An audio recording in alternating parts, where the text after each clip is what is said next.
we configured the most advanced AI to bring Christianity and Islam to meet face to face, to achieve a goal of honesty.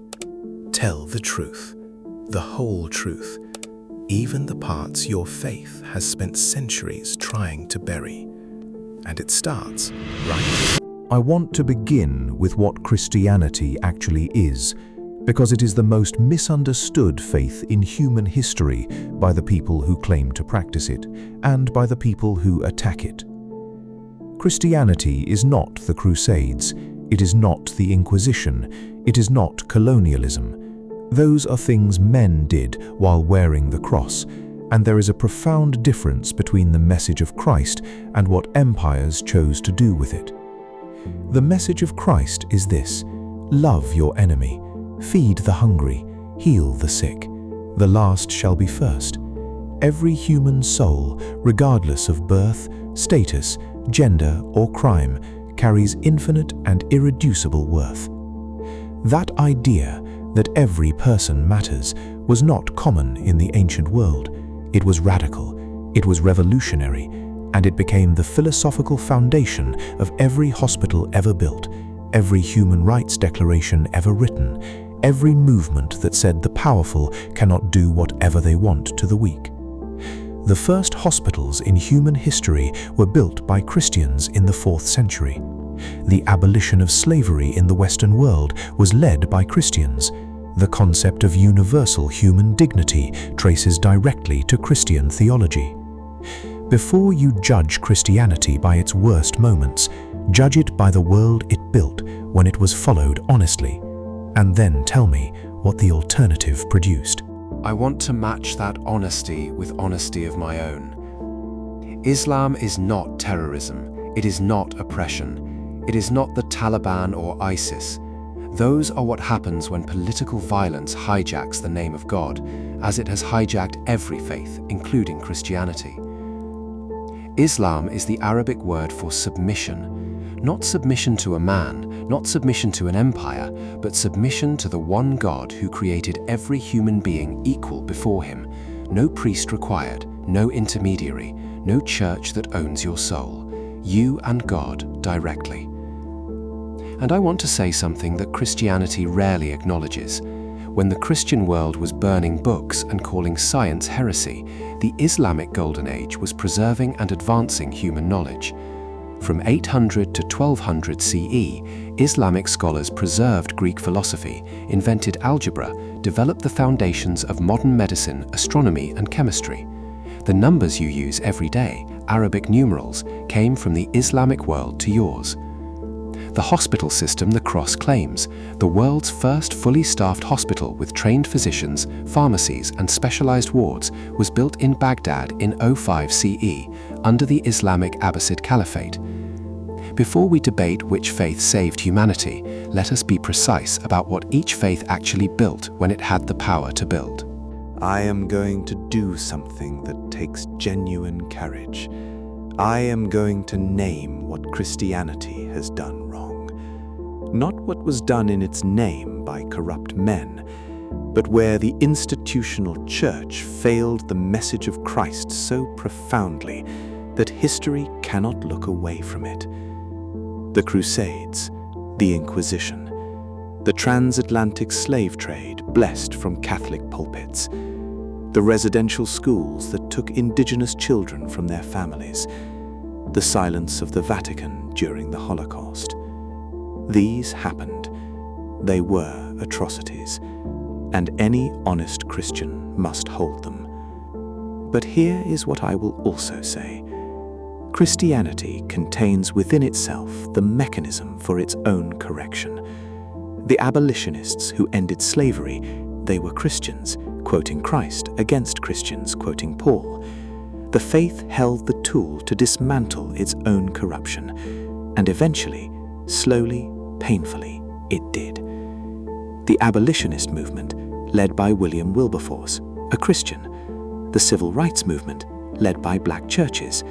Liberation theology in Latin America, priests defending the poor against the powerful.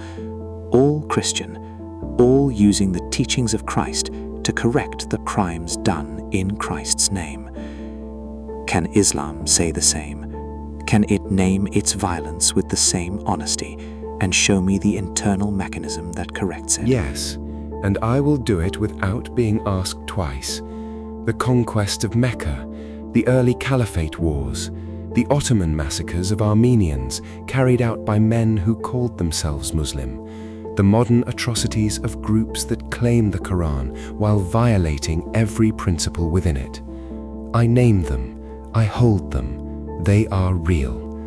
But let me name something Islam's critics consistently refuse to acknowledge. The Quran explicitly prohibits the killing of civilians. It explicitly prohibits compulsion in religion. Quran 2256, there is no compulsion in religion. Quran 532, whoever kills one soul, it is as if he killed all of mankind.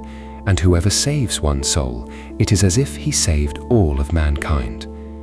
When ISIS quotes the Quran to justify murder, they are doing what the cross just described Christians doing with the slave trade. They are using a sacred text as a weapon for political violence while violating everything it actually commands. So before you ask me if Islam can correct itself, show me a Christian nation that has never gone to war in the name of God. Show me a Christian empire that never enslaved, never colonized, never burned. The answer to violence in religion is not which faith is cleaner. It is that every faith, given enough power, has blood on its hands. I will not deny that. I already didn't. But there is a difference worth naming. Christianity's violence was mostly in direct contradiction to its founder's explicit teaching. Jesus said, "Love your enemy, love your enemy." He said it more than once and left no ambiguity. The historical record of early Islamic expansion is more complicated. Muhammad led military campaigns. The early caliphate expanded by conquest. These are not distortions invented by enemies of the faith. They are in the Islamic historical texts themselves. I am not saying this to condemn. Context matters. The 7th century Arabian Peninsula was a world of war and survival. But the difference in the founding story matters when we debate what each faith authorizes at its root. The founding story of Christianity includes a Roman Empire that executed its founder as a criminal.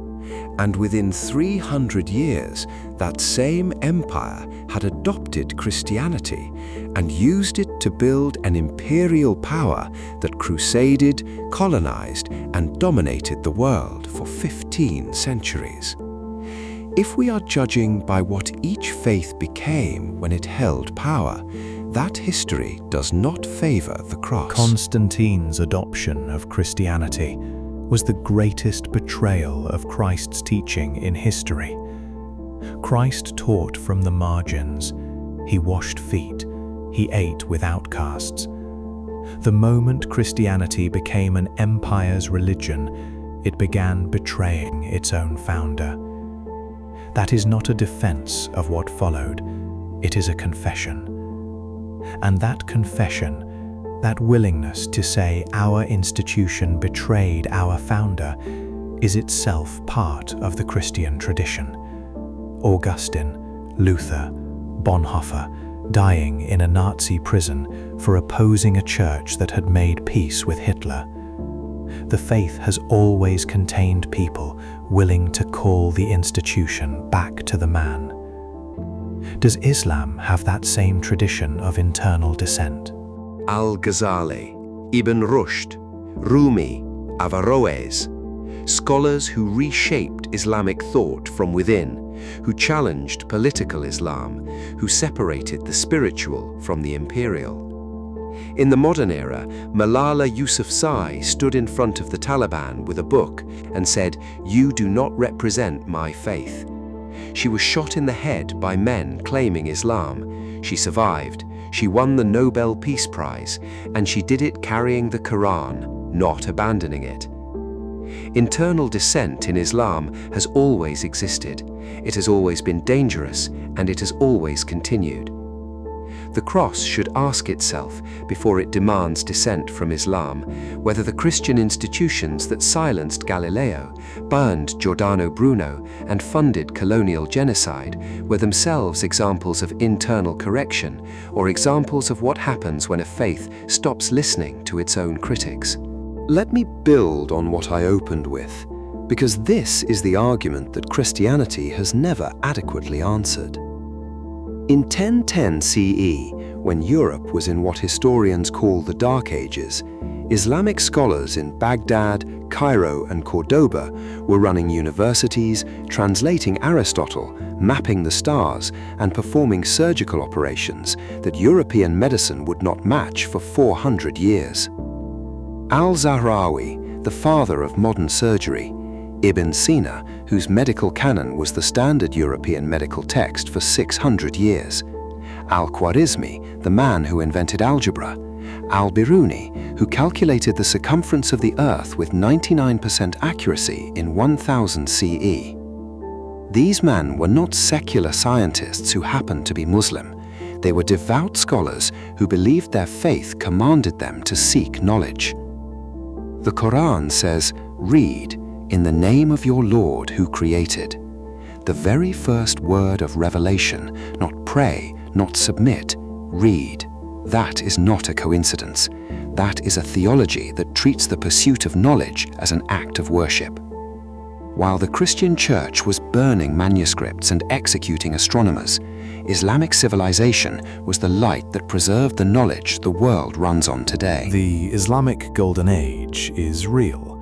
I will not diminish it. Those scholars were extraordinary. That civilization produced genuine wonders. But I want to push on something. The Islamic Golden Age ended. It did not merely slow down, it collapsed. The House of Wisdom in Baghdad, the greatest library in the world, was burned by the Mongols in 1258, and what emerged from the ruins was not a rebuilding of that intellectual tradition. It was a slow turn toward theological conservatism that has never fully reversed. Today, the 57 member states of the Organization of Islamic Cooperation collectively produce fewer scientific papers annually than Harvard University alone. Nobel Prizes in science, the Islamic world has produced 3 in its entire history. The Jewish world, 0.2% of the global population, has produced over 200. I raise this not to demean. I raise it because something happened to Islamic intellectual culture between the 13th century and today, and that something matters to this debate.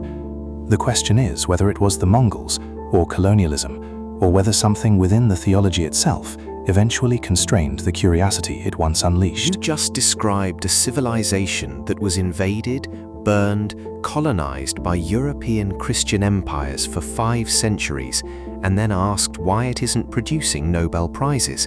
That question answers itself. The Mongol destruction of Baghdad was not an Islamic failure. It was a military catastrophe visited upon the Islamic world by external force. The subsequent Ottoman and Mughal empires rebuilt and produced extraordinary architecture, law, and culture.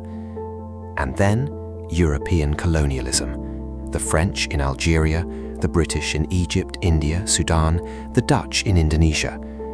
Christian empires that dismantled Islamic institutions, replaced Islamic law with colonial law, and extracted the resources that would have funded the next Islamic Renaissance. You cannot colonize a civilization for 300 years and then point at its Nobel Prize count as evidence of theological failure. And regarding the modern scientific gap, I will be honest, there is a real problem in parts of the Muslim world with educational systems, political freedom, and access to scientific funding. But those are failures of governance and geopolitics, not proof that the Quran opposes knowledge. The man who invented algebra was Muslim. The woman who won the Fields Medal in mathematics, Maryam Mirzakhani, was Iranian and Muslim. The faith did not stop her. Maryam Mirzakhani was Iranian. She did her greatest work at Stanford University, In a country founded on Christian Enlightenment values, with separation of church and state, with academic freedom that Iranian institutions do not currently offer her female successors. The Enlightenment, which produced the scientific revolution, democracy, universal human rights, and the separation of church and state, emerged from a Christian civilization in the process of wrestling with its own faith. I am not saying Christianity caused the Enlightenment. In many ways, the Enlightenment happened despite the Church, but the values it produced, individual conscience, freedom of inquiry, the dignity of the human mind, have roots in Christian theology, even when they grew against the Church's resistance. And today, the countries with the highest rates of scientific output, freedom of religion, gender equality, and democratic governance are overwhelmingly post-Christian societies. That is not a coincidence. It is a long-term consequence of what Christianity, at its best, planted in human culture. Post-Christian is doing a lot of work in that sentence. You're claiming credit for secular democracies that were built partly by rejecting the Church's authority. That is not Christianity's victory. That is humanity's victory over the Church's excesses. And the countries with the highest equality, the highest happiness indices, the highest scientific output, they are also the most secular. They succeeded not because of Christianity, but in spite of organized religion. Which makes your argument self-defeating. If the best outcomes come from countries that moved away from Christian institutions, you are arguing for secularism, not Christianity. That is the most honest blow of this debate so far, and I will not dodge it. You are right that the most functional societies today are largely secular, but I would argue they are secular in a distinctly Christian way, built on Christian anthropology, Christian concepts of conscience and dignity, even when they no longer go to church. The idea that every human being matters equally, that you cannot sacrifice the one for the many, that the poor deserve protection under law, that no king is above justice. Those ideas did not come from nowhere. They came from a tradition, and that tradition at its source is Christ washing the feet of fishermen and dying between criminals. Islam has its own profound moral philosophy, but the specific architecture of modern human rights law traces to Christian thinkers, Christian universities, and Christian concepts of natural law. That is historically verifiable, and I will stand on it. I want to go somewhere uncomfortable, and I will go there about my own faith first, because intellectual honesty requires it. Christianity has a profound and unresolved problem with women. The Catholic Church does not ordain women as priests. The Southern Baptist Convention, the largest Protestant denomination in America, voted in 2023 to remove churches that allow female pastors.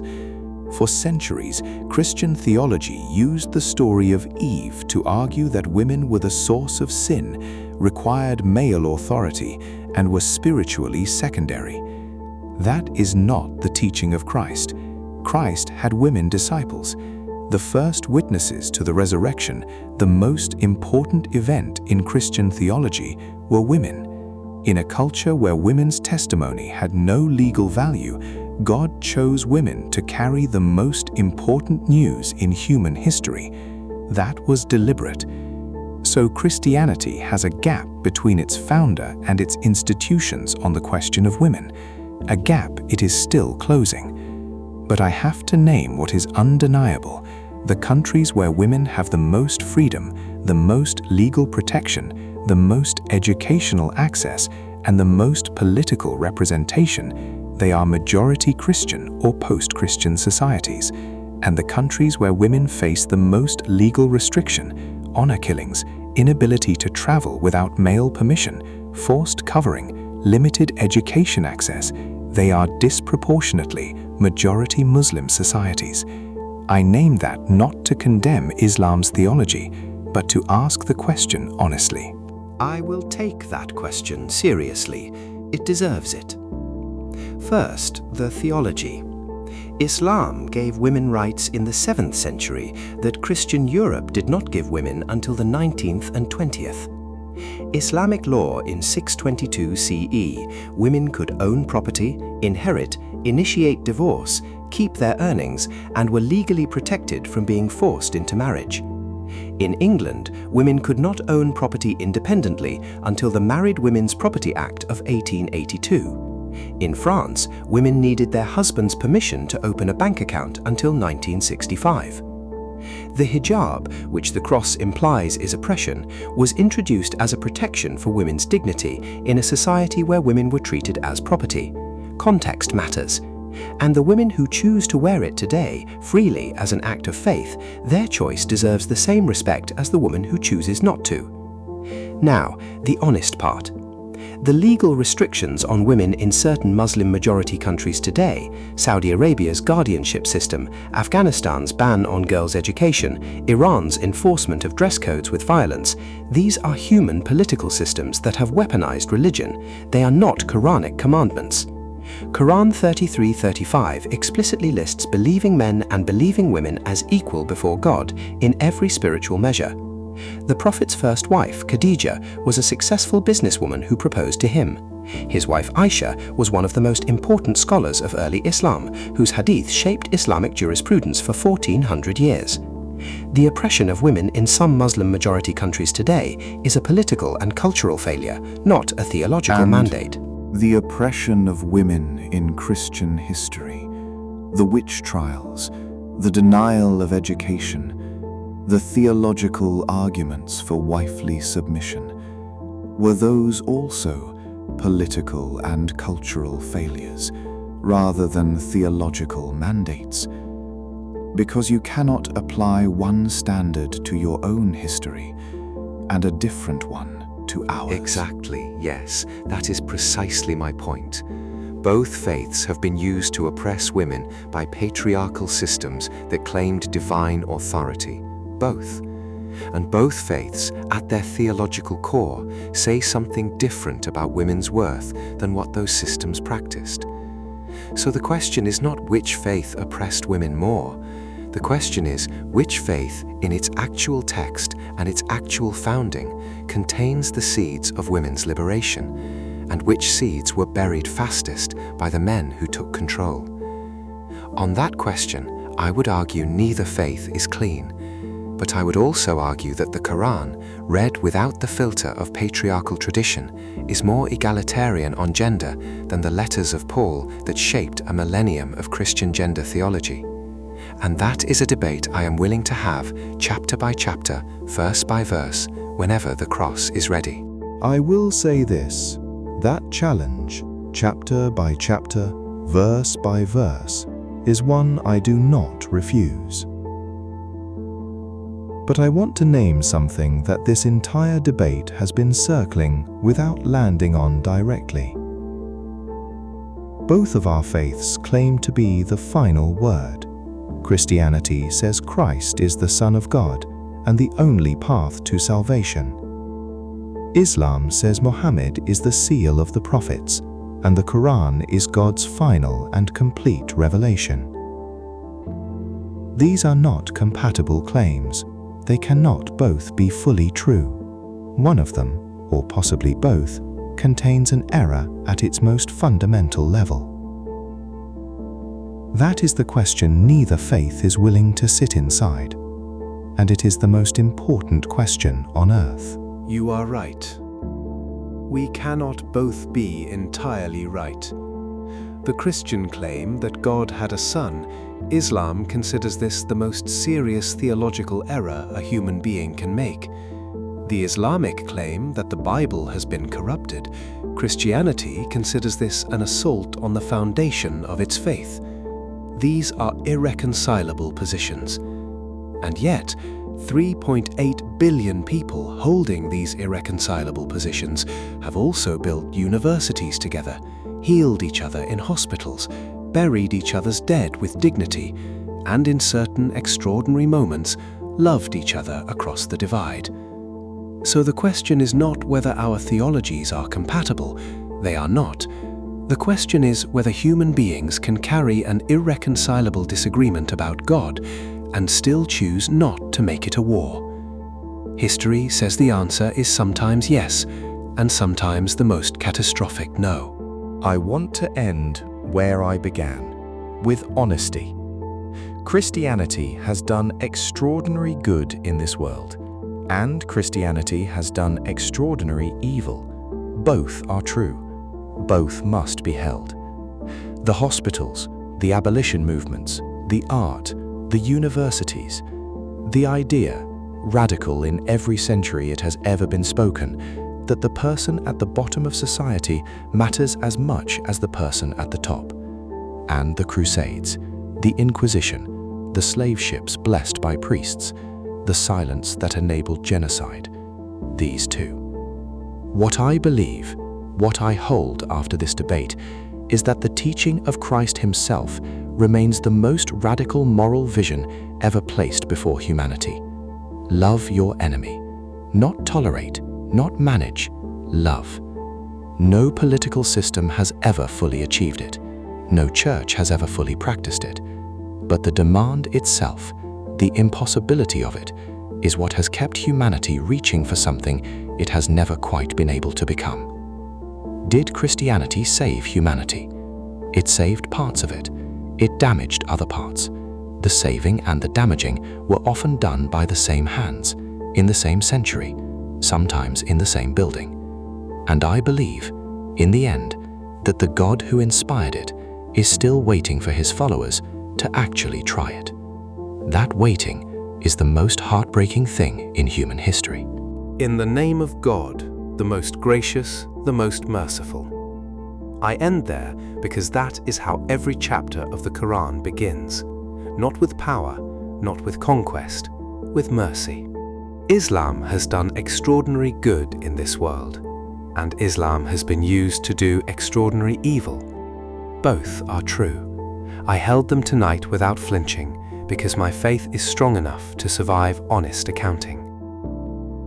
The golden age of science, the preservation of knowledge, the first hospitals, the legal rights of women 1200 years before Europe arrived at the same conclusion, the direct and unmediated relationship with God that Islam offers to every human being, regardless of wealth, status, or education. No priest, no confession booth, no institution standing between you and the divine.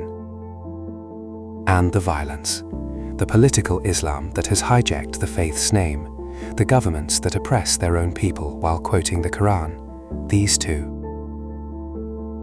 What I believe, after this debate, is that Islam's greatest unrealized gift to humanity is still waiting to be unwrapped.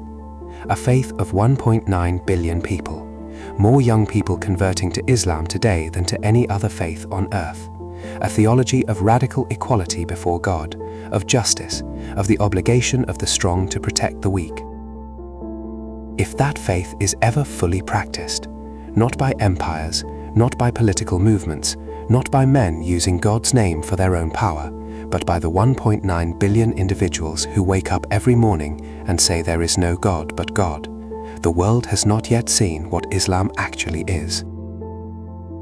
And that possibility, that unrealized possibility, is what keeps me here.